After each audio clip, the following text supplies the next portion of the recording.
Impulse spending, hard. Keeping on top of payments, hard. Debt, staying out of debt, hard, at least for a lot of us with ADHD. And I have a background in something finance related, so that I should be, there's a shaming, be able to do this. And so you might be in the same boat. So I just really want to normalize this. And what is really important to recognize is that our brains are wired differently. And we know that. And so that means we need different things to help us with our money. That's why the traditional ways of doing things don't work, because our brains are wired differently. Hi, I'm Jen Barnes, and you're about to experience how to ditch the old ways of doing things, embrace your neurodivergence, learn tips and tricks to function optimally, and love yourself, neurodivergence and all. Welcome to the Self-Loved Woman podcast. Hey, it's Jen. I'm so glad you're here. Today, I want to talk about a topic that people don't like to talk about, but that I've been seeing come up a lot with clients lately, and even in my launch, things I was hearing people say, and certainly something that, as a woman with ADHD, I work with a lot. I work with myself a lot on figuring this out. And so, that topic is money. If you're squirming in your seat, don't worry. I'm not going to tell you have to budget. Although you never know, maybe that's supposed to happen. But I do want to share some data, and I want to share some observations I have. And then I want to link us back into an episode I did with Money Expert for helping people with their money, not a financial person. If you ever struggle with money and you have ADHD, this episode is for you. First of all, I just want to name that the traditional ways of handling money, budgeting, all that kind of stuff tend to not work for ADHD. And I need to name that because a lot of us carry shame, or at least get mad at ourselves frequently for not being able to do it, right? And so I want to share some data to normalize some of our struggles as women with ADHD and what our relationship with money might look like. So it turns out that the three most common problems, by the way, that people with ADHD talk about are struggles with spending, especially spending impulsively, struggles with budgeting. I don't even budget. Not even when I was an actuary, I just couldn't get myself to do it. And then struggling to save. And so if you're like me, you might have retirement savings because that comes right out of your check, but you may not have other savings, or you might have some and then you blow through it. It's hard to say. Some of us are able to save, especially if we have a partner who's savvy that way, but for some of us, it can be really hard. So I want to talk about the data behind this. So it turns out that people with ADHD are 3 times more likely to struggle with debt, and they are 3 times more likely to miss payments. And I was like, I have automated payments, except that every year that yard waste bill, I, for some reason, miss it because I have the rest of my waste management taken directly out of my bank. And whenever I see that bill, it doesn't hit my radar. That's paid separately. So I'm like, oh, that I do that occasionally. And then you have the ADHD tax because you get charged a late fee. So you might know what I'm talking about. The other statistic I found incredibly interesting is that we are 4 times more likely to spend impulsively. Eesh. This all comes from a July 2022 report that was in The Guardian and a study that was done by YouGov. And I don't know, that resonates, right? Yeah, impulse spending, hard. Keeping on top of payments, hard. Debt, staying out of debt, hard, at least for a lot of us with ADHD. And I have a background in something finance related, so that I should be there's a shaming, be able to do this. And so you might be in the same boat. So I just really want to normalize this. And what is really important to recognize is that our brains are wired differently. And we know that. And so that means we need different things to help us with our money. That's why the traditional ways of doing things don't work, because our brains are wired differently. First of all, we are wired for interest and novelty. So there's that. We talk about impulse spending. It's, oh goodness. And so how often do you buy something because you're bored? And or you get a thrill out of buying something. Mine is books. I get a thrill out of buying a new book. I'm one of those that has a gazillion books. I've read most of them, but I have a lot on the to read list, and then some on the list like Why did I buy that again? We have brains that are very interest based. The other thing is our brains are very focused on what's happening in the present moment. And so it can be very hard to create a financial goal for ourselves that's a year, let alone like 3 to 10 years in advance, and really even connect with that. It's hard to conceptualize. And some of us can do it, and sometimes it can just be really hard, or it can be hard to remember in the moment that we have this goal. The other thing is because of our executive functioning differences, that can be what makes it hard to remember to pay bills the same way that other people remember to pay bills. And we used to get bills in the mail. And as soon as I got a bill, I would just write out the check and do it. Thankfully, I had the money because back in the day, we wrote out checks. That's what we did. But I would write out the check and do it. Or at least if I didn't have the money in my account, I would get it all ready. I would write on the back of it, mail on this day, because I knew there'd be money in my account then. And then I would just, that was the thing. I'd have to get myself to remember to mail it. But mostly I did. Now, the cool thing is you can automate your bill pay. So you can just have things automatically withdrawn. It's so helpful, except for those one time payments, right? The other thing I notice is that, and I notice this in myself, right? But I notice a fear of spending money on things that are investing in yourself, things that would actually help you in your ADHD. I notice this in myself and others. But then probably spending that same amount of money on random stuff. It's okay. So here's this thing that could help, but instead, no, I can't afford that. But I can afford to go to Caribou Coffee more often, like every day, which is now super expensive, by the way. It's all coffee is at a coffee shop, especially if you get like a mocha. They're like $8 now. It's insane. So think about $8 a day for even if you just do 20 days a month, that's $160 a month. You're talking what, about 1,100, 1,200 bucks a year, a little more than that, just to get coffee. You could go on a nice vacation for that, right?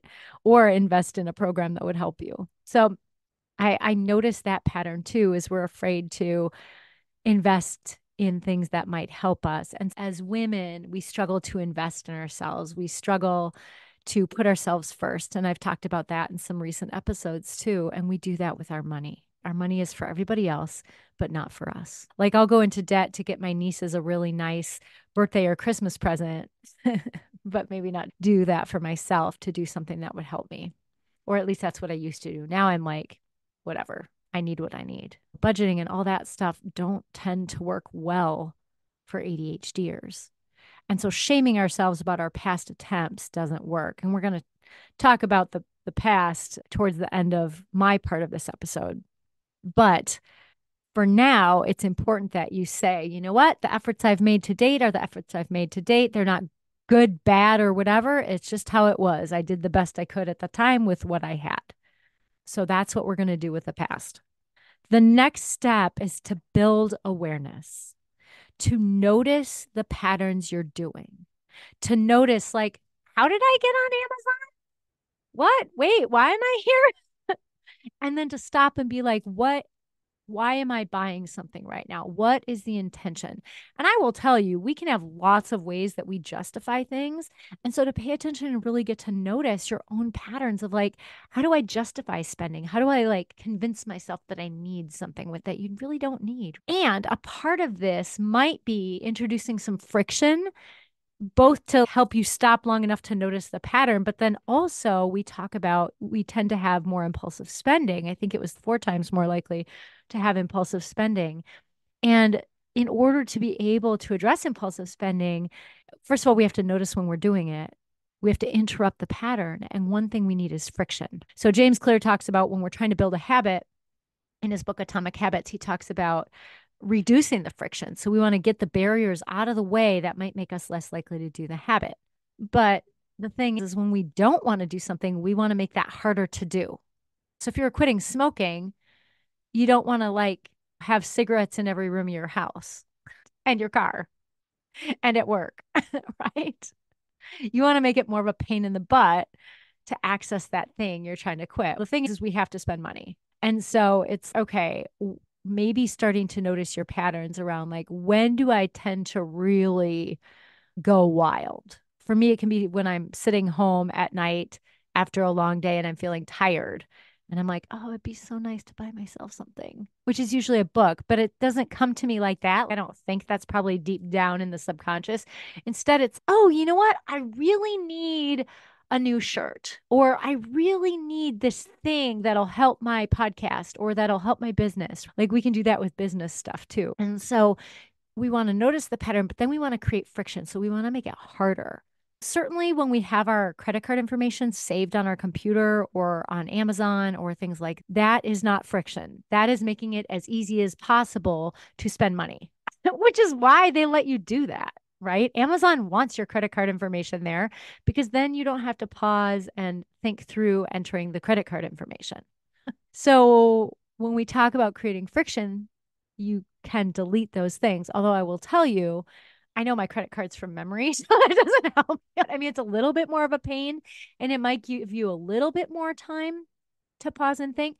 But another thing you could do is on your phone is if you have certain apps that you use, like Amazon or other, I don't know if you have like clothing apps. I don't know what people have.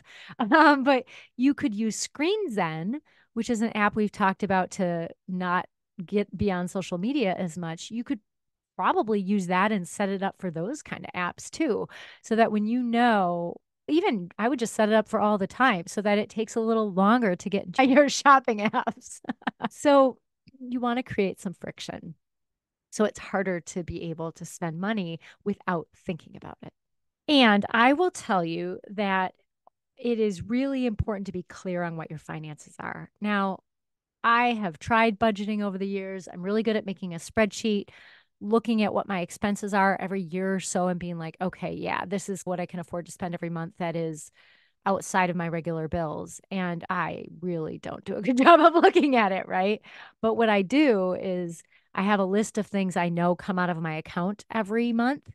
And if I ever forget where that list is, I can just look back and see what's coming out of my account this month so far, what still has to come out. And then I have an idea at least of what's in my checking. So I'm at least not overdrawing that. And if you're not like a budgeter, at least having some money awareness.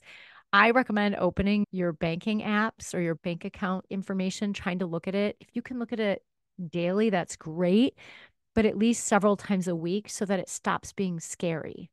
Because when your money is scary, that like puts that energy out into the universe that money is scary and it's going to make it harder to attract it to you and to keep it. So you want to dial down the scary on money and looking at your bank accounts.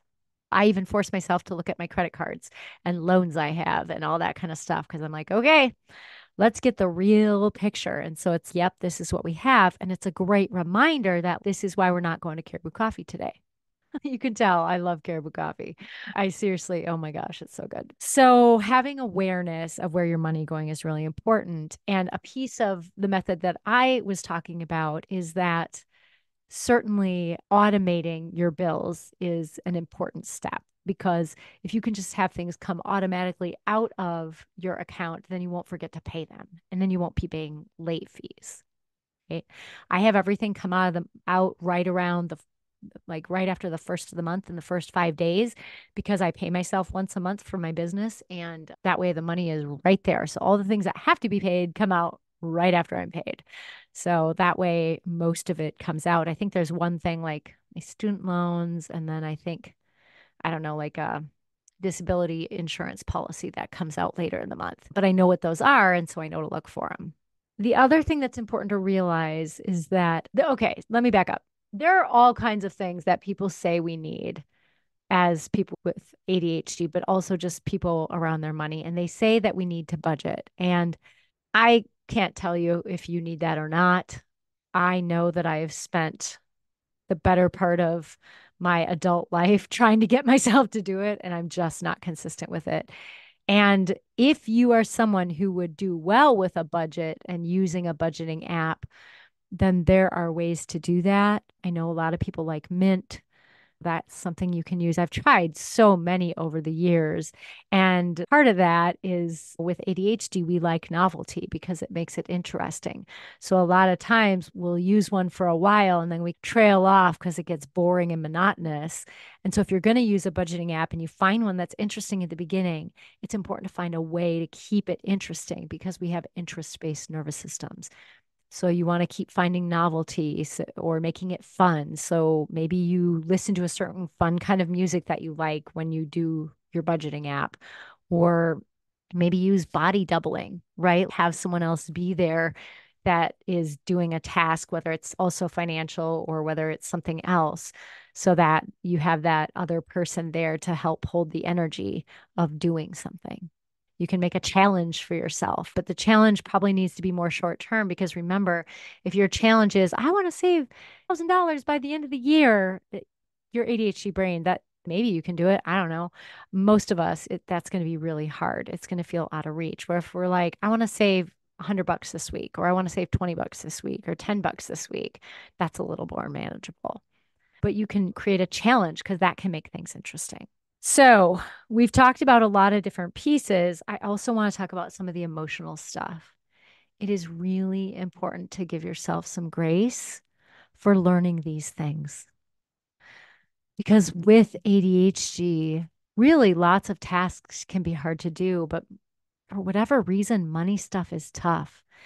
And I think because for a lot of us, it's not flashy. Like tracking your expenses isn't exactly like, ooh, that's so exciting.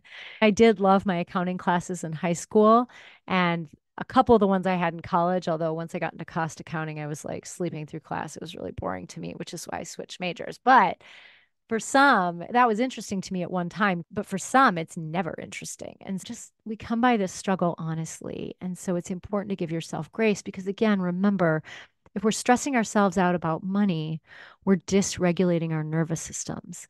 And that is the wrong kind of energy to put out there around money. But also, when our nervous systems are dysregulated, we are going to make decisions that come from protection and that come from lack and scarcity and fear instead of decisions that come from a more grounded place. So, as you're working with your money stuff, it's important that you are noticing what comes up for you emotionally and that you're working with whatever that is so that when you are working with your money or spending money, you're doing it from more of a regulated, centered place. And if you're like, how do I regulate my nervous system? We've got a podcast for that. So you can check out, there's an older episode, I don't know which one, where we talk about nervous system regulation, but basically getting out of your fight or flight response or shutdown response. And to just to name, since I mentioned nervous system stuff, it's not even possible to be regulated 100% of the time. The goal isn't to never get into your fight or flight or shutdown responses. Those responses are needed to help protect you and to help you navigate the world. It's just that we want to be able to bounce back from those states when we're in them, especially if we notice that we're in them and we really don't need to be, because those states were created for more life threatening danger. And we don't need that. Maybe our body feels like it's life threatening to open our credit card statement because we're like, oh shit. The reality is, in that moment, at least, you are safe enough to rest, digest, and connect. From there, you can regulate your nervous system. If you're like, how do I regulate? Again, there's a podcast for that. Going for a walk is a quick tip. Connecting with your breath, another quick tip. Going outside in nature, one last quick tip for nervous system regulation. All right. So I want to name two more things. One is a pattern you may have that I almost forgot to mention. So I'm going to put it in here is something called aspirational spending. So have you ever been like, I'm totally going to start juicing? And then you research all these juicers and then you buy this really expensive juicer and you use it twice and then you're done. Or you're like, wow, I am going to get into kayaking. Yes, that is what I'm going to do. And you buy a kayak, you use it a few times, and then it sits in your garage. And maybe it's not a big purchase like a kayak, or maybe it's not something like a juicer, but we all have this where we see a version of ourselves that we're like, oh, it'd be nice to be that kind of person. And so we buy some stuff to help us be that kind of person. When the reality is that's not who we are. And so if you notice yourself doing that, you can pay attention to, oh, huh, okay, what's that about? What do I like about people who do that? What of that am I already that I can embody? And is there a way to test it out before I go buy something? Another thing is to have some fun money or money for spontaneity. So, because we struggle with impulse spending, If we completely restrict and limit, we're like, that's it, no more buying anything that is anything other than a necessity. If I say that to you, what do you notice your body does? It wants to turn off this podcast, I'm sure, but it's not going to happen, right? So instead, find a way to create a fun money fund or a spontaneity money fund where you can just that is what you get to spend your money on, and that is your like $50 for a month, maybe up to 100 if you have that kind of money available to you, and that is your fun money, and then once it's gone for the month, it's gone. That might at least cause you to be a little bit more intentional about the things that you purchase for yourself. That said, I can hear people saying, oh, yeah, I would spend that like on day one and then have to get through the last days and just keep spending. And that might be true. You can make an effort at it, or you can be like, that just isn't a strategy for me because not everything is going to work for everybody. One thing that I use a lot are wish lists, and Amazon makes it convenient for you. But I also have wish lists on a notes app in my phone of things that I really want to buy. And a lot of times I'll put things on there. And if I'm still thinking about said thing like a month later, I might go back and purchase it. But if I'm not thinking about it, it comes off the list the next time I look at the list. I'm reading the book Rage Becomes Her, and I'm reading the copy from the library. And it's on my Kindle, but it's a book that I'm reading slowly over time because when I read it, I feel pretty furious for a while, and I've got to get my energy back on track so I'm not walking around the world in my rage, which anger is great and it is an appropriate emotion. And I also need to function. So it's a book that I'm like, okay, but the library wants it back. And I found a little trick that's probably not kosher with the library, but if you put your Kindle on airplane mode, when you borrow a library book, it still returns the library book when it's supposed to be returned, but you can still access it because it's still on your Kindle. That's probably not a good thing to recommend to people. It's probably stealing in some sense of the word, and I've learned to do it so I can quick finish books. But what I'm noticing with this one is that it's just going to take a long time to read. And one, I want to make sure the author gets a cut from me loving this book so much. But two, I want to be able to download additional books on my Kindle, and I can't right now until I finish that book. For me, I'm like, oh, this is the book I want. I want to get it. So I thought about that. Gosh, within the first week of having it, which was, I think it would have been 4 weeks ago, I was like, yeah, I really should buy this book. I think this would be a good one. I'm like, nope, you buy too many books, you're not going to buy it.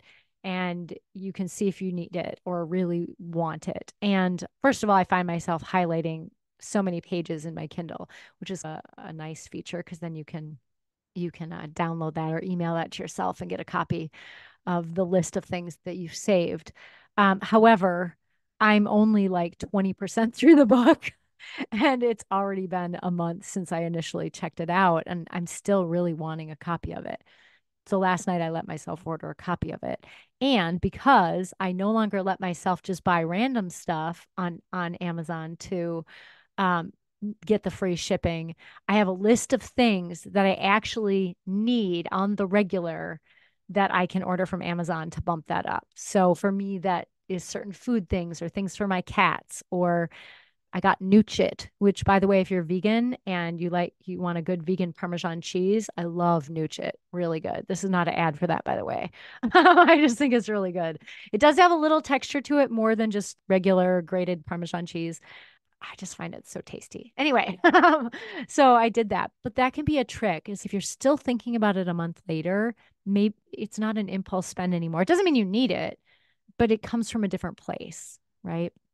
And certainly in my work, I've been citing that book a lot, especially in my private practice where I work with women who have trauma histories and then often are married to a lot of them are heterosexual cisgendered. And so they're married to heterosexual cisgendered men. Many are white men who were socialized in a way that has them not really contributing in an equitable way to the household.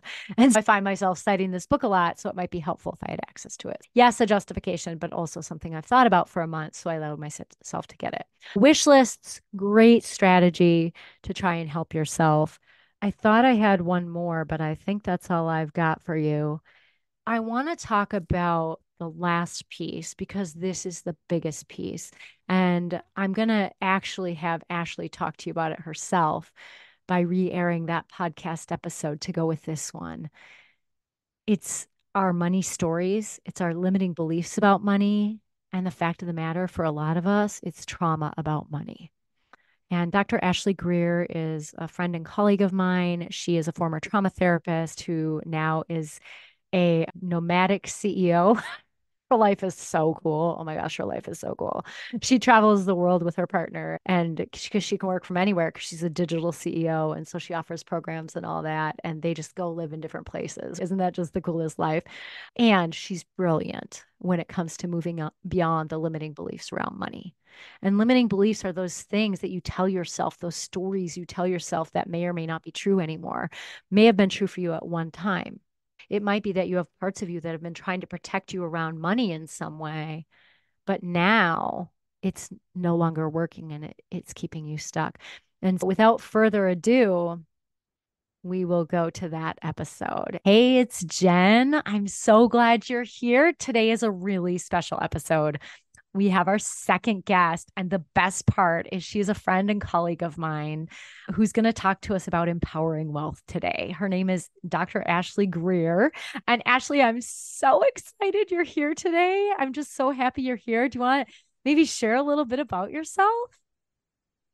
Oh, Jen, I am so excited to be here with you today. I'm You so are just such a happy. delightful light in this world. And I'm so glad to be able to talk to you and your audience about wealth and about wealth creation. So, I'm Dr. Ashlee Geer, and I'm a former psychologist who used to specialize in trauma and anxiety and the mind body connection. And I transitioned into being an entrepreneur about 10 years ago, building a business from scratch. And at this point, I travel the world. I currently live in Bali and I So really help awesome. people embody a feeling of safety and creating wealth and generating more wealth and success in their life and creating a business that lights them up and feels easy and playful and like a video game and creating wealth from this place that I get to create something in a conscious way that supports the world and becoming a better place. And by creating more wealth and success, everything around me gets better, not just for me, but for everyone in my life, in the world around me. And it's just such a fun, awesome thing to do. And I love every day of my life. Yeah, your life is awesome.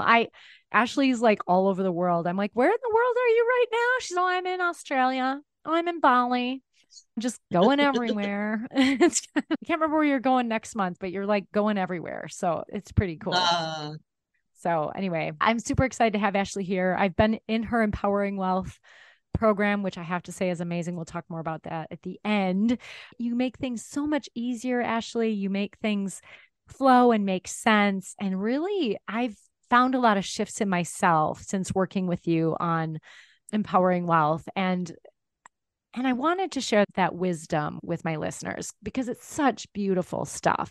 And so one of the things I want to talk about first, because I think this is where a lot of people probably are, is, and I know this is where I was when I first enrolled in your course, is what are some of the things that keep people stuck? What are some of the limiting beliefs that are common for people?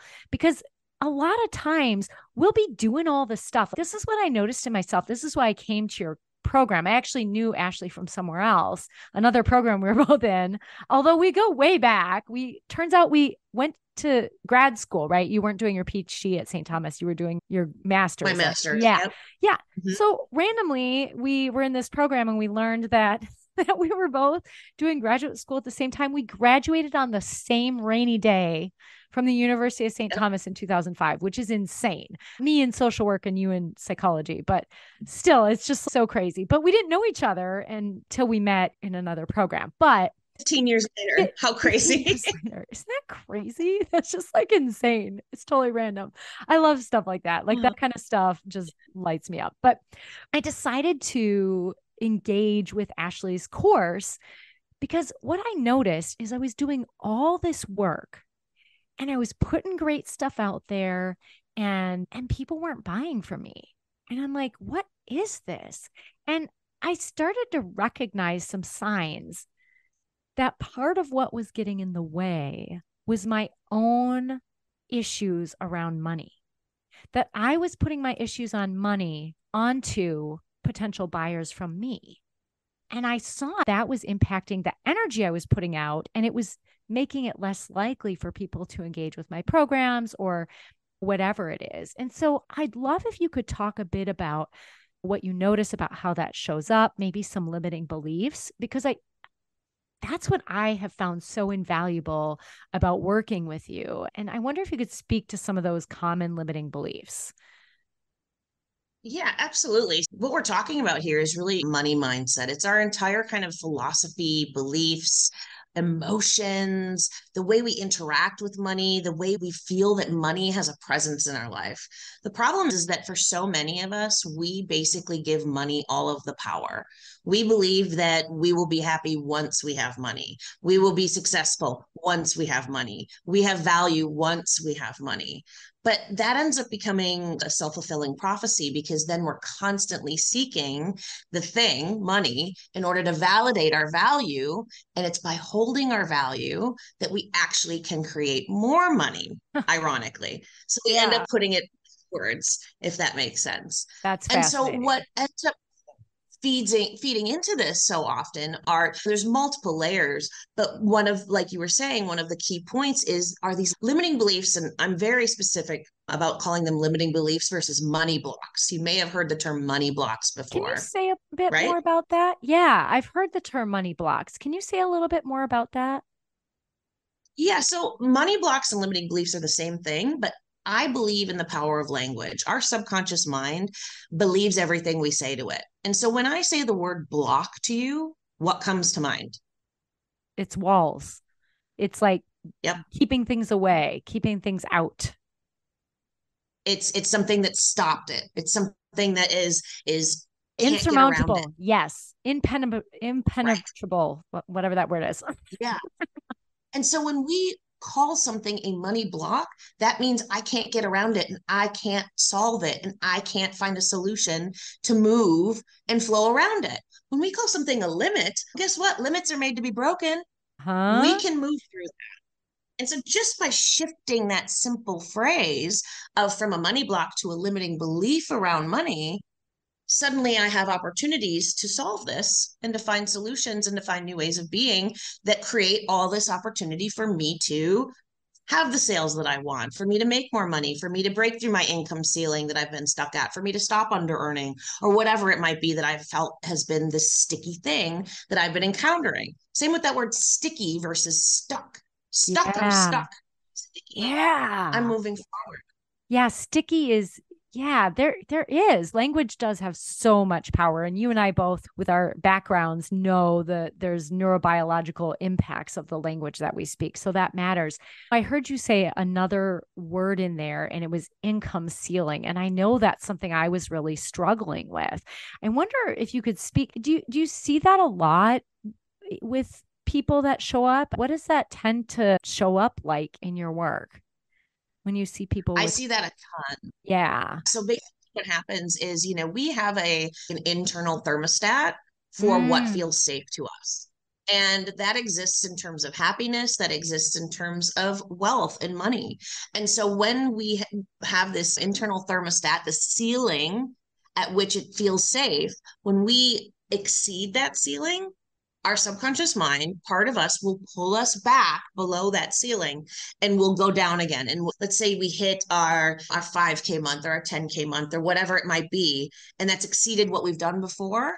If part of us doesn't feel safe creating that because of micro traumas from the past, because of limiting beliefs, because of these deep emotions that we feel around money, because of fear we're going to lose it, whatever it might be, what happens is we pull ourselves back below that feeling into that safety zone again. Mm. That's what an income ceiling is. It's a safety zone. And then we wonder why we can't break through. We can't break through because of all of these different things that we're talking about today, like the limiting beliefs, like all of these stories from the past, all of the stuff that isn't us, the subconscious junk in our trunk, as I like to call it. Yeah, yeah. And I wonder if that could ever look like not just under earning, but also overspending when there's too much money. Because I'll catch myself doing that. I'm like, oh, I'm doing pretty well. And then I'll go spend all this money. I'm like, what in the hell was I thinking? Like, you know what I mean? I could use this to pay for this or to put some more money in savings or to, I don't know, whatever. And instead I'll go, I don't know, spend $200 at Target on nothing. No offense to Right? Target. I love Target. My brother-in-law works at Target corporate, so it supports my nieces. That's great. But I'd rather not spend 200 unnecessary dollars at Target and instead use that money more intentionally. And so I wonder, can it show up that way too? Absolutely. It can absolutely show up that way. It can Mm. absolutely show up in terms of going into behaviors that are not supporting us, things like gambling or overspending or Oh, wasting money. Maybe you go out and you suddenly buy the latest gadget that breaks the next week or whatever it might be because you're so used to not having money that A, you want to spend it before it runs away and you lose it. So you're like, that comes from that lack mindset of, I don't think I'm going to be able to hold on to it. Secondly, it might come from a belief that you want to treat yourself and that's the only way to feel good instead of feeling good while you're creating the money. But thirdly, yes, it's another way to keep yourself within your income ceiling. And we oftentimes will find ourselves suddenly a new bill comes up. Why is my car breaking down all of a sudden that I have money? Why is this happen? Does that ever happen to you? yes.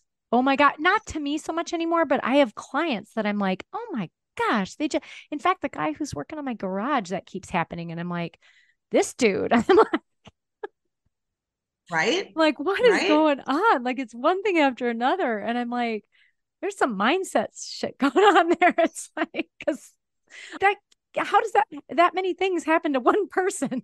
Like, Exactly, exactly. And sometimes, of course, things happen in the yes, world, and you have yes, to understand that sometimes yes. things happen.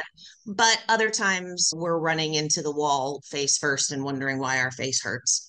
Yes. Yeah, there's certainly times and reasons stuff. Yes, stuff happens. But yeah, sometimes it's totally this money mindset stuff.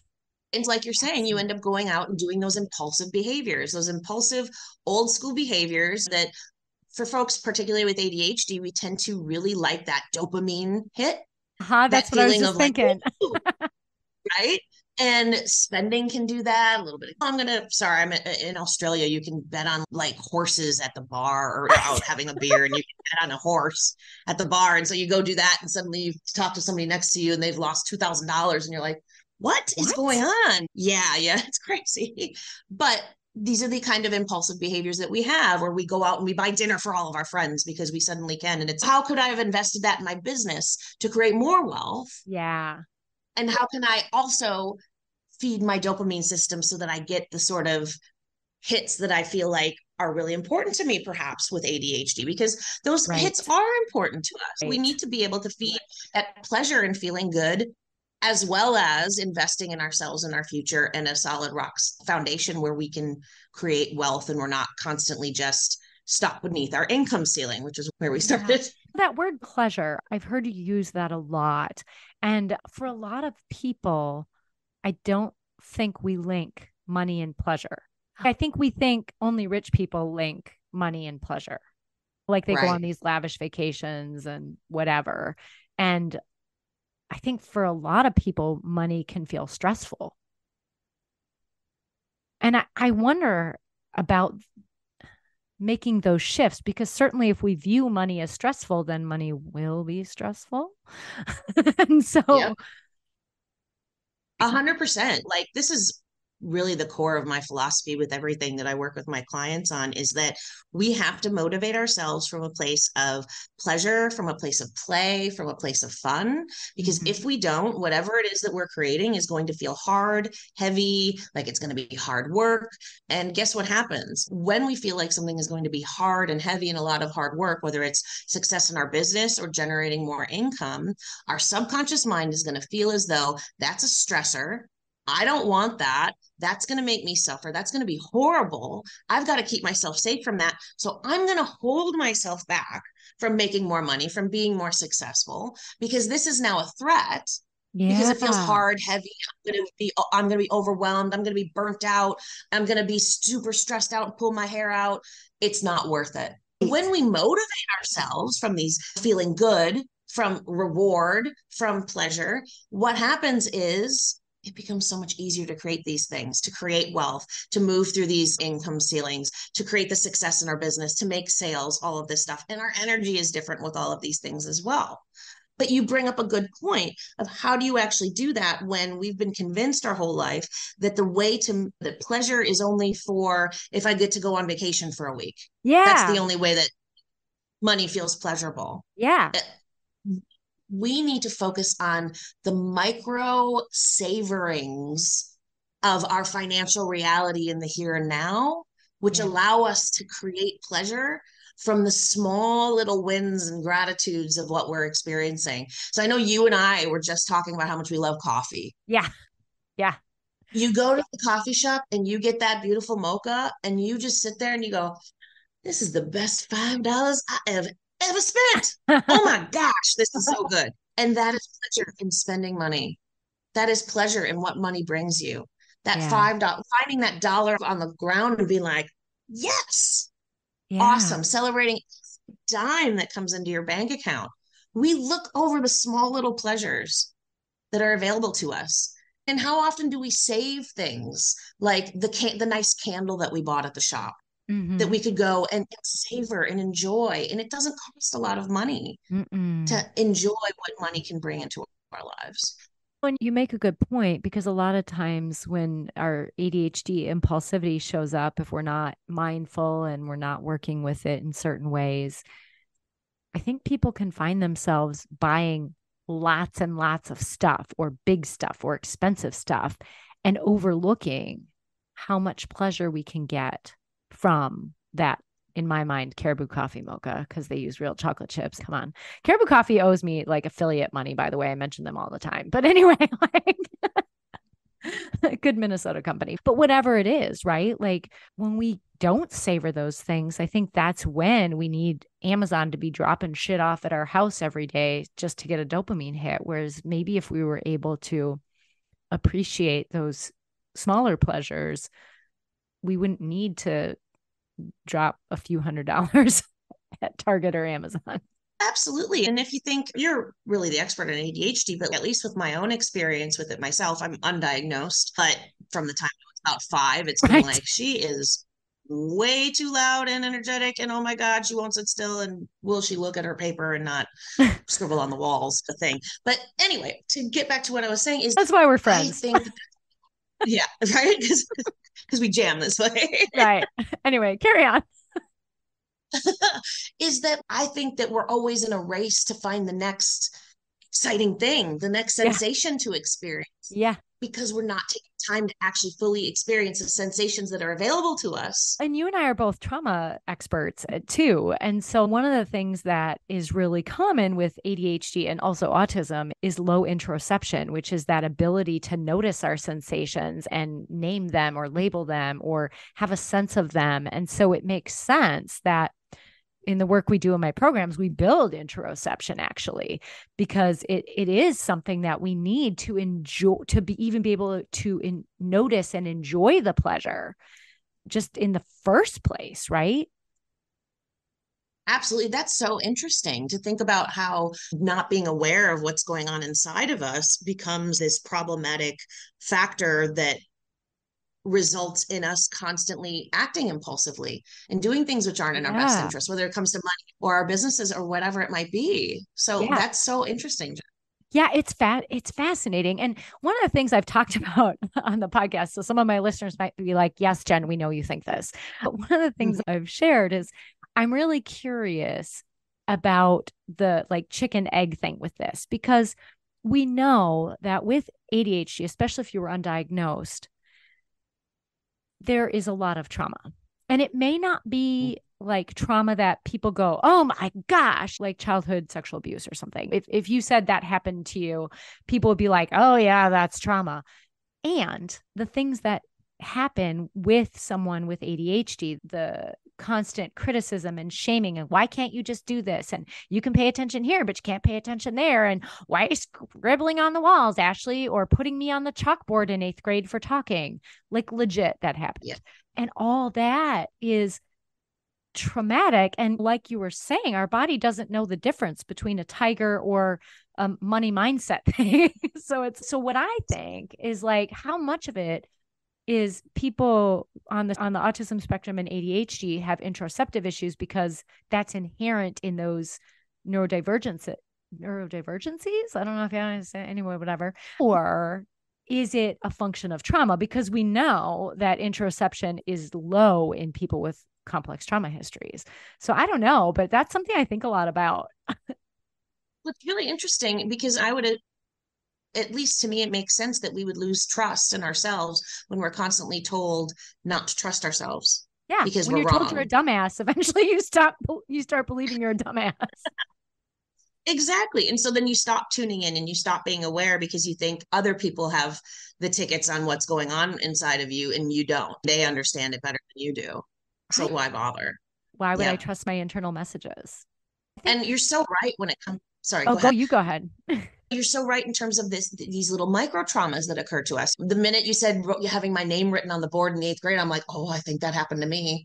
I remember in fifth grade, the teacher encouraged everyone in my class to make fun of me and tell me I was nosy because I was paying too much attention to what everyone else was doing.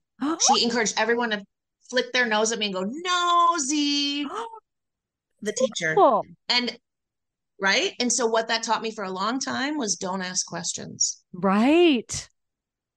Yeah. And these are the kind of micro traumas that occur to us because of our behavioral stuff, because of who we were in the world, that impact us Right. on all these crazy ways. Because even something like that I just shared, how would that impact money? That would impact money because I'm not going to get curious about my money because somehow I think that makes me too nosy, or maybe I'm digging in where I'm not supposed to dig in. And we just get taught these things and we don't even realize that they can have impact on money, on success, on all of these different levels Yeah. because it doesn't seem related. How is a teacher saying nosy related to money? Because it doesn't have to be that Curiosity. you had trauma with money. It could be, Right. right? Like it could be that like your family lost their house when you were young or something, or you grew up in poverty. But it could be Right. this, right? In fact, most of the time it isn't related to money. Most of the time it's related to like your Oh. parents got divorced, or you know what I mean, or you were made fun of in the schoolyard, or you fear that you're going to be judged because you were unpopular when you were 15 years old, Wait, or walk us whatever it through some might of that. be. Walk us through some of that. So like your parents get divorced and you have money issues. Say more. Like how could that So track it for us? fear of abandonment is a huge thing when it comes to money. So if you had someone leave your life when you were young, let's say through your parents getting divorced, let's say through an illness, somebody died, let's say even something like someone gets mental illness and they're no longer really available to you emotionally, Yeah. you get convinced that good things in your life will leave. And if money feels like a good thing, you will convince yourself that money will leave too. So why bother making more? Oh my gosh.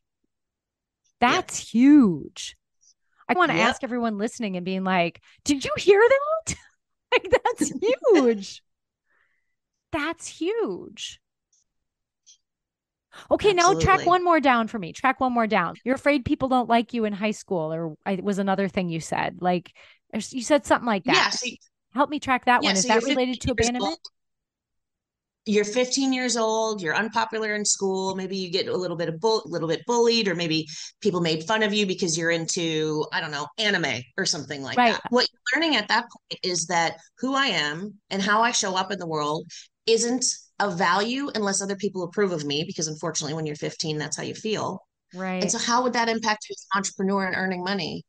You would pin your value in the world upon other people's approval and how other people are reflecting your value back to you instead of holding it within yourself, which would reflect in your pricing, which would reflect in your ability to hold your value when you tell people how much you charge, which would reflect in your value, your ability to invest in yourself, in your Yeah. personal growth. It would reflect in your ability to invest in stocks because maybe you don't trust yourself because those people told me that I was wrong in who I am at this tender age. And part of me still believes them, even though my conscious brain doesn't believe it.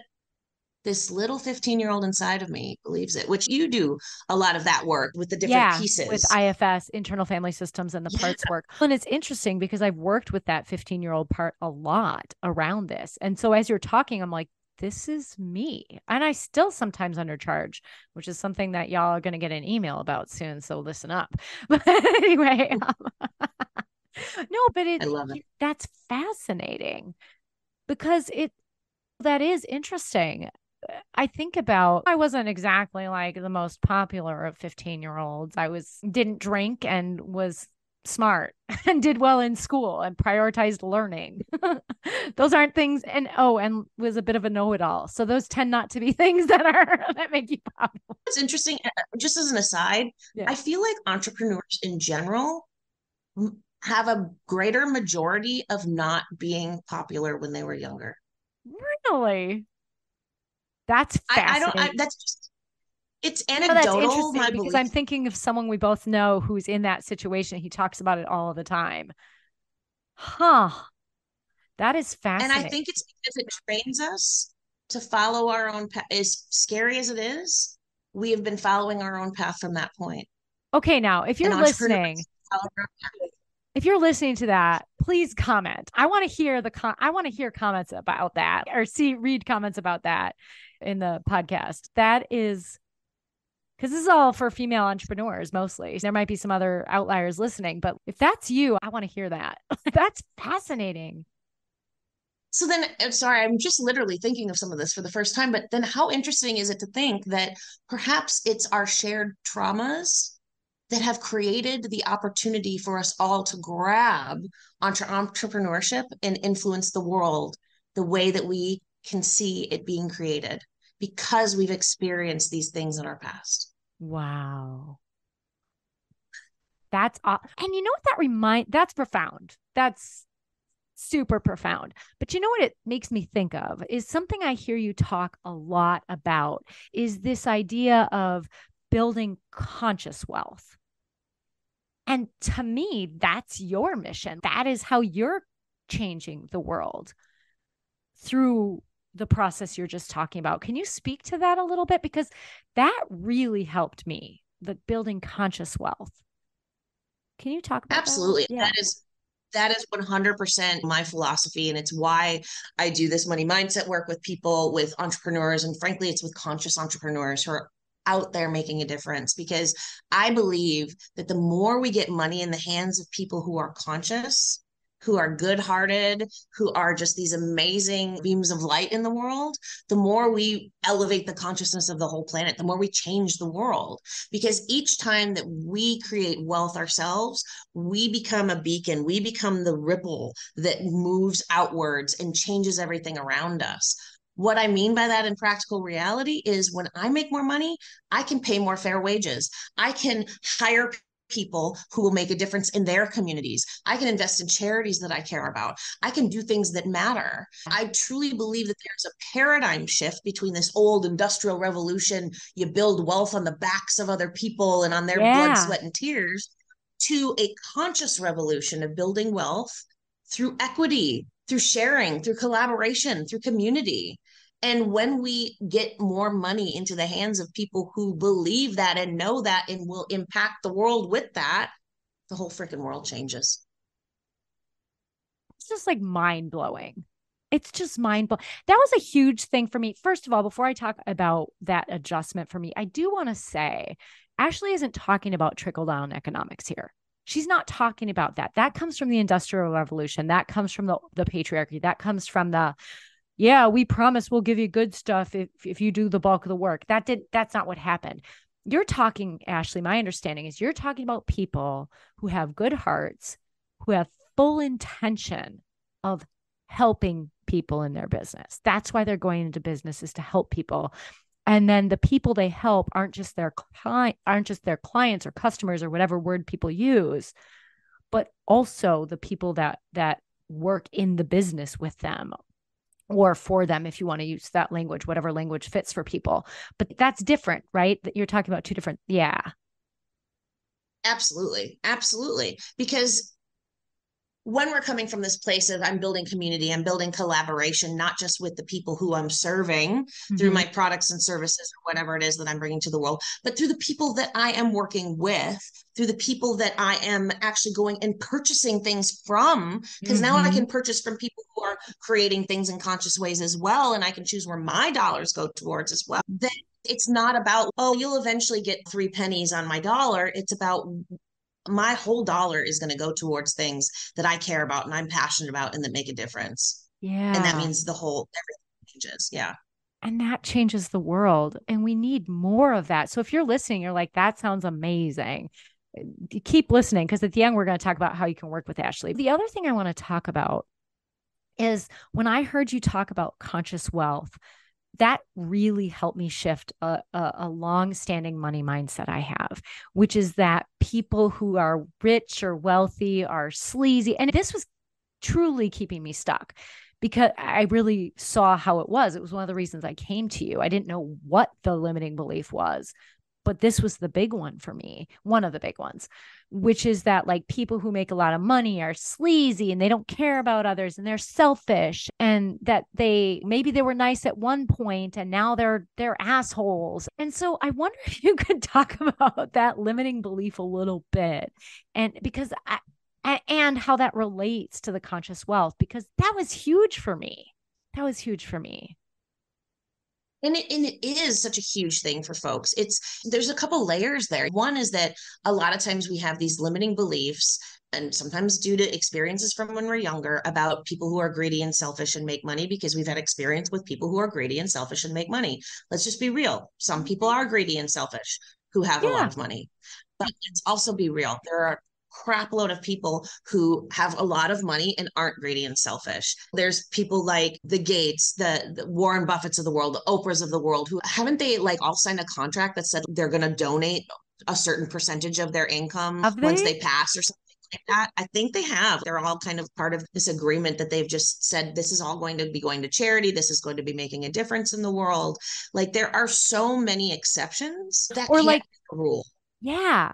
Or like I know Brene Brown and Glennon Doyle and Abby Wambach, they all have the sorry, Abby, if you ever listen to this, I know I butchered your name. But they being hopeful. But they all have I think it's called Together Rising, right? Like they have this organization that they don't take any costs away from the donations, and they were helping the people in Maui, and I can't remember who else there's just so many people they help, but there are people who have a lot of money who do really wonderful things.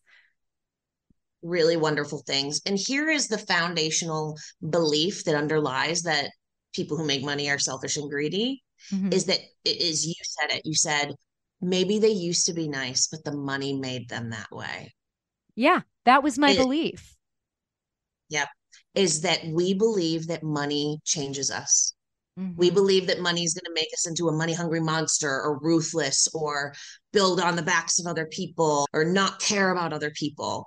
But here is the truth. And I want you guys to really take this in.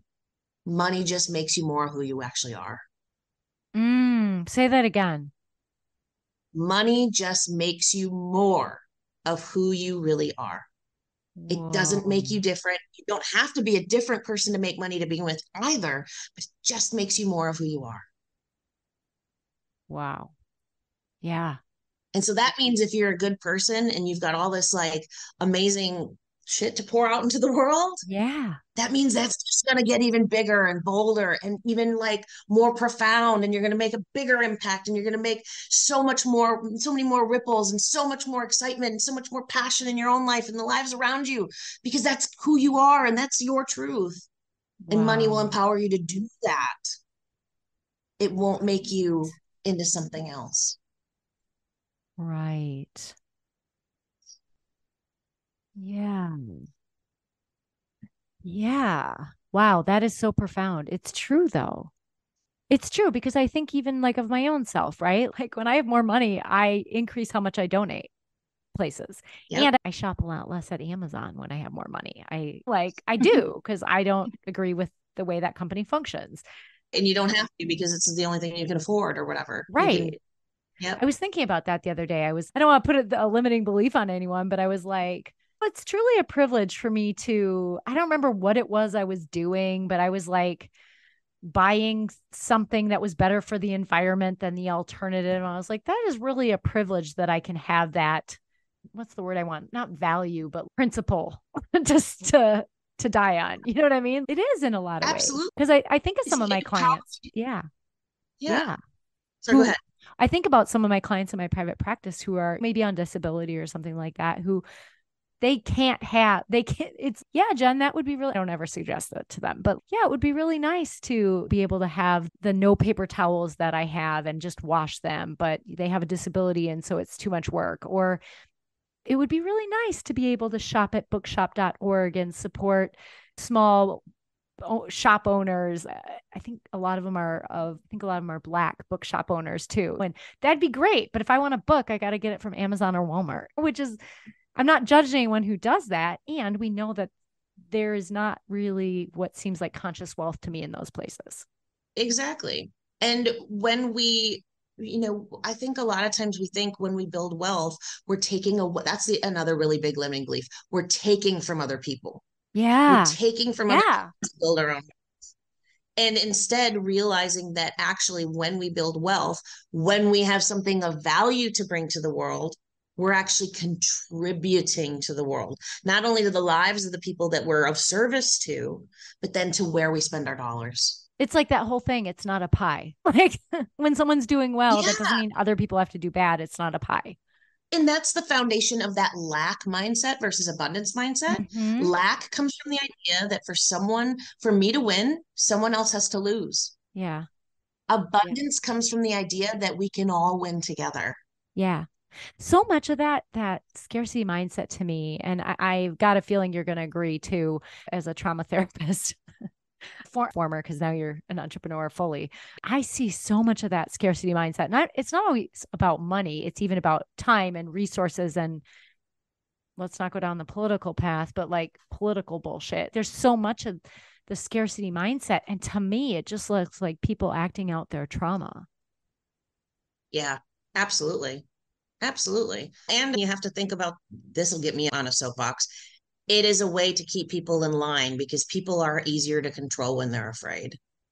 Yeah, that's totally And so true. when we're And people are afraid when they feel afraid like of not there's not having, enough.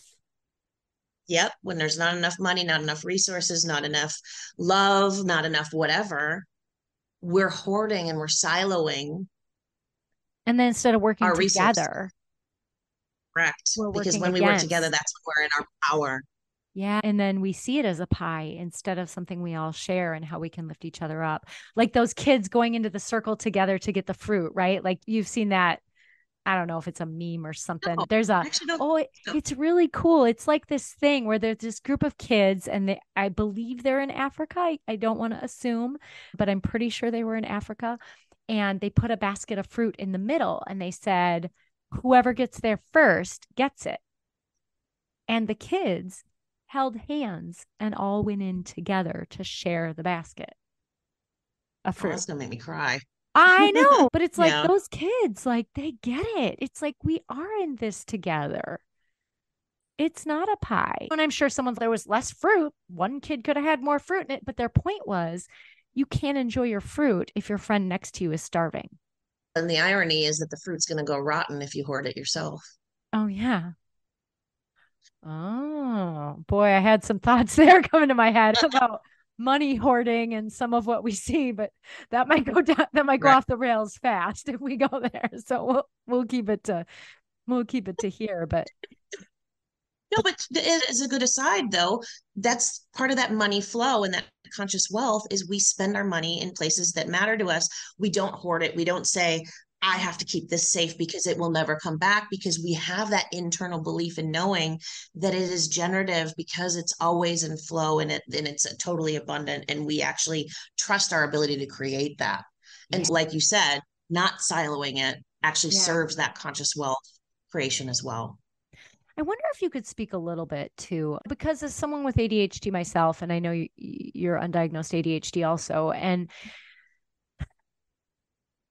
sometimes I struggle with the difference between when I'm living in the flow of money and abundance and when I am spending when maybe it would not be a good idea. Mm, Like, yeah. how would I know So the difference? something that I think a lot about is hedonism versus pleasure. Ooh, say more about that. Hedonism is when we were basically going out there and you're just feeding every whim that you really want, and you're just like doing whatever you're Like eating gluttony. potato chips on the couch in your underwear because that's what feels really good at this moment, right? But does that actually feel good? What is the effects of that choice? Is it actually pleasurable tomorrow when I've spent all day in my underwear eating potato chips yesterday? Do I feel good tomorrow? Does Probably not. tomorrow me get to benefit from that? Or does today me just eating potato chips right at the second only the one that benefits from that? When we Mm. understand sort of the breadth of and the depth of our choices, and we Mhm. become aware of like how they impact us not just this second, but also in the next second, we actually become empowered to make choices which fulfill true pleasure instead of just this hedonistic in this second potato chips in my underwear is the thing that feels really good, even though tomorrow I feel like crap because I ate so much salt and my feet are all swollen up or whatever might be happening to you. Or even, Something that I often, yeah, sorry, go go ahead. ahead. No, you go ahead. I was going to say something that I often ask myself is how can I do tomorrow me a favor? Yes, I love talking about future self. That's one of my favorite things with ADHD is if I think about my future self. Yeah, how can I do tomorrow me a favor? Yeah, I like that So, like because when it comes to self, yeah, investing in yourself today might feel scary and it might be like, well, this isn't the most pleasurable thing. Going to buy a $200 worth of stuff at Target is more fun. Maybe right now, but will I actually have pleasure from that over the no, next month, over the next year, for the rest of my life? right, No, but from this investing in myself, I will because suddenly everything else feels easier and more fun and more generative and more passionate and wow. right. Or like last night, I was looking at, I was on Stitch Fix, but I didn't like what I saw. So I was on some other similar thing and I was like, oh, this is cute. I'm like, I could get that. And I'm like, we're just going to sit on it. We're going to sleep on it. Cause you know what? Like, we really want to get our house recited over here. When I say we, me and the kitties, my cats. But I really want to get my house sited. And yeah, it'd be nice to have a shirt or two. But if I do that, then I'm farther away from my intention of getting my house sited. Yeah. And I think, and you're not saying this, but I can feel it in what you're saying is that we need to be able to slow down and actually Mhm. check in with ourselves. Are Yeah, we that's just in why I that moment slept of on like, it. yeah. That's why I Or am I slept in on the it. moment? This feels really right and really good for us. And so, particularly for people with ADHD, because we tend to be really impulsive, Hmm. it's important to slow the decision making process down. Put stuff in Yes. your target, think about it, and then go the next day to purchase it. And if you still want it, then go get it. You know what I used to do is even if I didn't find it on Amazon, I would put it on my Amazon wish list. And if I was still actively thinking about it a month later, I would, depending on what my finances look like, obviously. But if I was still thinking about it a month later and how it would help me or how I wanted it for whatever reason and it was solid, then I would go do it. And do you know how many times that happened? Yeah. Zero. That happened zero times. Zero. And I'm talking, Yep. I've been doing this at least since 2015. So that's what, 8 years, 8.5 years? I love that technique. That's great. That Another was, one I yeah. like, I don't always think about, but if you're actually in a shop, is asking yourself, if I have to wait half an hour to check out, is this worth my time to purchase this thing? Ooh, that's a good one. I like that. It's how many times are you just, oh, I can't be bothered if it takes that long? Then you didn't really want it, You did didn't you? really want it. It was just, ooh, I like that. I like that Yeah. because the only thing I would do that for is pants. I'm short, so I got short legs. I sit tall because I'm long waisted, but if I find pants that fit me, I will stand in line for pants. But like a top, oh my gosh, no way. I'd be like, screw it, I get a top. So I'll go to Target, get a top there. That's a Totally. good one. My big one for places like that, when I go shopping, I need help. I'm not very good at picking out things for myself, thus the Stitch Fix things. But a lot of times then the people have fun dressing me up. And then they're like, oh, So I'll just go put all these right up for you to pay for them. I'm like, and I used to get in the trap of then buying it all because I felt pressure because they had helped me pick everything out. And so what I learned to do was say, you know what? Thank you so much for your help. I'm going to go check out some other stores and I'll be back to let you know which options I'm going to take. But if I'm not back by 5 o'clock or whatever, go ahead and take them off hold.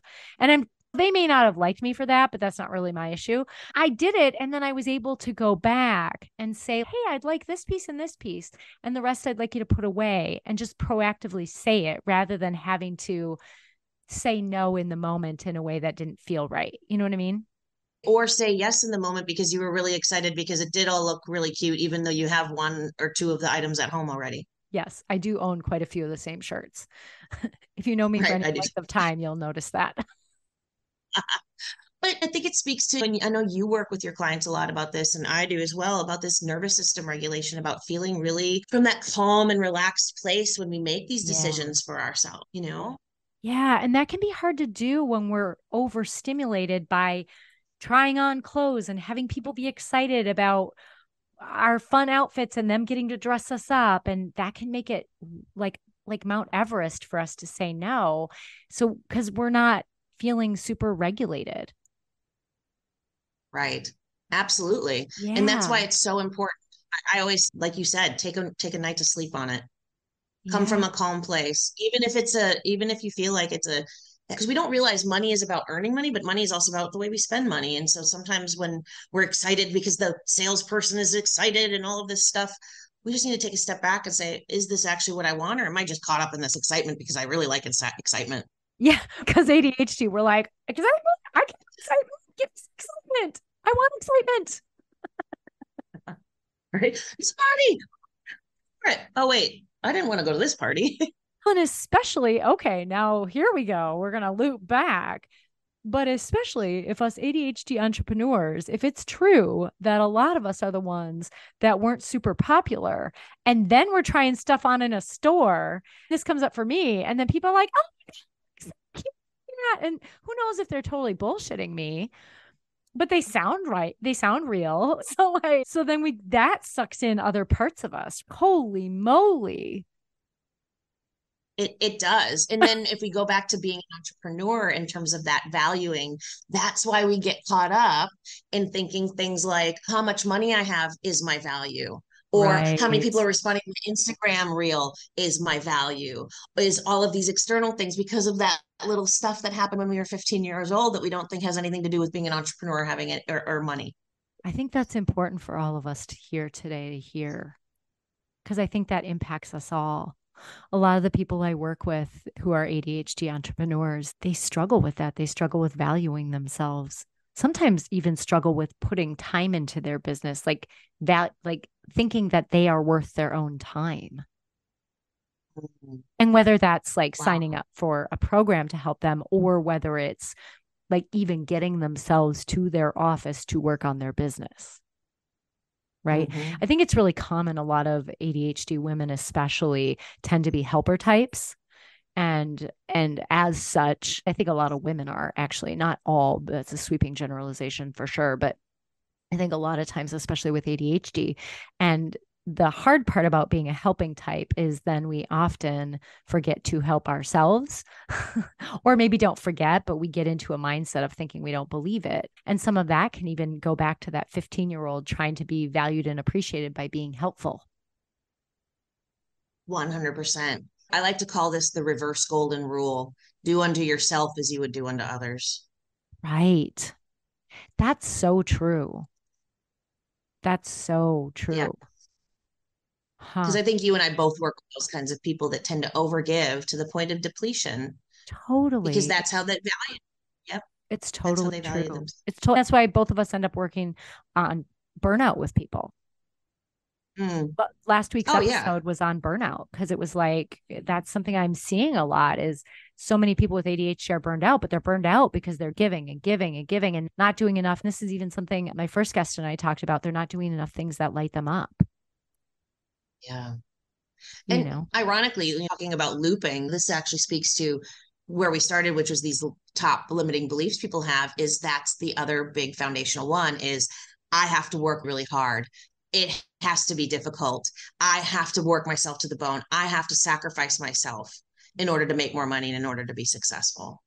And as long as we have those beliefs, guess what? That's what it's going to be. We're going to work ourselves to the bone. We're going to sacrifice ourselves. We're going to burn out in order to create the things we want. And our subconscious mind is going to go, we don't want to do that.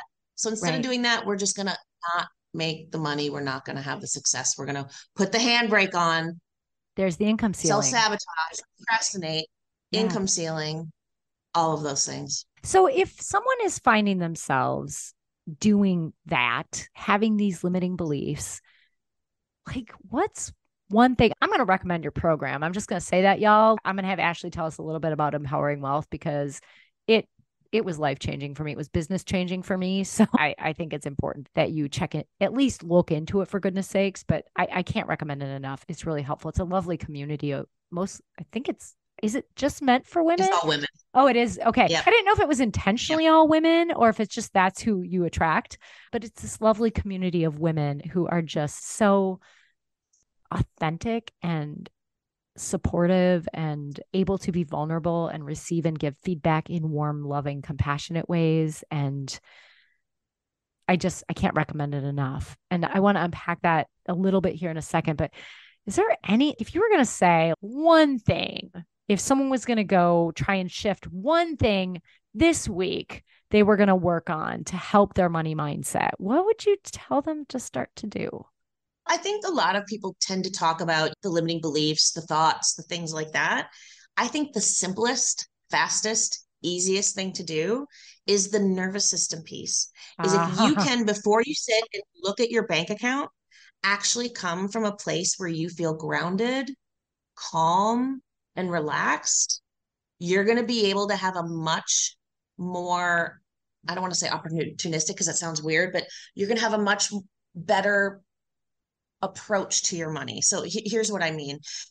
If you come into looking at your books, looking at your bank account, and every time you're coming from this place of, oh my God, stress, worry, tension, tightness, contraction, what's going to happen is the fight or flight response literally takes the blood out of your brain and you're going to make bad decisions. You're whoa. not going to see opportunities. You're not going to be creative. You're going to make decisions based on panic, based on anxiety, and based on worry, which aren't going to be serving you. They're just going to be trying to help you survive. And surviving Yeah. is not what we want to do with money. We want to thrive. So if you Yeah. can just calm your nervous system before you look at your bank account, before you pay your bills, Yeah. do some breathing exercises, something very simple that takes Yeah. 5 minutes, like trauma centered yoga that you do with folks, Yeah. like that really Yeah. helps ground. Yeah. And then you approach your money, your creativity is open. Your mind is Yeah. open to solution. You can see things in a better way that you're not coming out of this sense of panic of, oh my God, I've got to survive. And you might see new bridges of opportunity to help you create a new income stream, to help you bring in money that you didn't know, to help you shift a price that you weren't even thinking about because you're open. So Wow. that is the simplest thing that somebody can Oh, do that's today because amazing. it talks about, That's amazing. yeah, That's huge. And if you're listening and you're like, how do I regulate my nervous system? The good news is we actually have a podcast episode all about that. So check out the past episodes. I talk about it in a few of them actually, but one in particular. So make sure you check that out. Or you could always sign up to work with me or Ashlee, because we both work a lot with the nervous system. So Ashlee, before we go here, I'd love it if you could speak a little bit about your program, Empowering Wealth. It has been life changing for me. It's been business changing for me, and I'm only like halfway through. And so I wonder if you could just talk a little bit about it. And then we can also share how people can find you. Uh, I think it's a great service to people. It's a really great service to people, and especially to this ADHD entrepreneur community. I think it's really an essential service. So if you could share a little bit about it, I'd appreciate that. absolutely. And I love that it's made such a profound effect in your business and in your life. And I find that across the board is that people, what happens is that people actually experience transformational, deep levels of change with this program because it's not just about money mindset, which is about changing the way you think positive, or create a vision board, or do a mantra. All of that Yeah. is great, but I want to build a house and I've got a hammer. Yeah. Hammers are great tools, but we need the plan and we need to put down the foundation and we need to understand what it is that we're building. And so, what we do in Empowering Wealth is we do, like we were just talking about, we do that nervous system regulation. We actually look at trauma and chronic stress and how it has actually impacted our relationship with money, the stories that we're telling ourselves about money, the beliefs that we have about money, the stuck emotions, because we don't even realize that we'll have anger around the way we've spent money in the past, and that will get in the way of us bringing in more money in the future. And who we actually are, that who we actually are is this person who is conscious and will do amazing things with wealth. And it's just going to make us more of who we are, and that we're enough and we're deserving of that wealth now. Because the way I look at it is we are either in one of two modes. We're either in this stressed out response where we get stressed out about money and we get triggered from the beliefs of the past. And these thoughts come up that say, I can't have this, or if I have this, it's all going to get taken away from me. And we get tighter and more constricted. And that feeds into this stress response. And the stress response makes us tighter and more constricted and more worried. Or we learn how to relax and come from this place of pleasure and fun and play, and this place of, this isn't who I am. This isn't going to make me into something else. This is so nourishing, not just for myself, but for the world. And wow, this feels so fun. This feels so good. And then we become relaxed and we see opportunities to make more money, and then more money comes into our life, and it's the totally different energy. So it's like a spring contracting and binding up, or this big expansive energy of, I have a huge container and I can welcome in more anytime I want. Which is so lovely.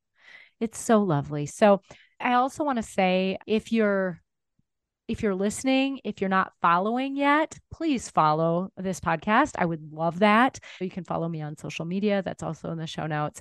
And comment on what came up for you in this. I think this was a profound conversation. I would love to hear your ahas from it. Make sure you comment and, of course, share with everyone. So I just want to thank you, Ashlee, for being here. You're a really special guest for me because you're not only a friend, but you're an expert that I really respect and I've received a lot of help from. And this was so special. So thank you so much for being here. You're loving Ashlee and you find that, oh my gosh, she could help me so much with my money stuff. There's a way to actually join her program, Empowering Wealth. And I will put a link to that in the show notes so you can get hooked up with her. She has both a coaching option where you get like coaching with her, which is really cool, or just a digital only option. So I'll put that link in the show notes and take care.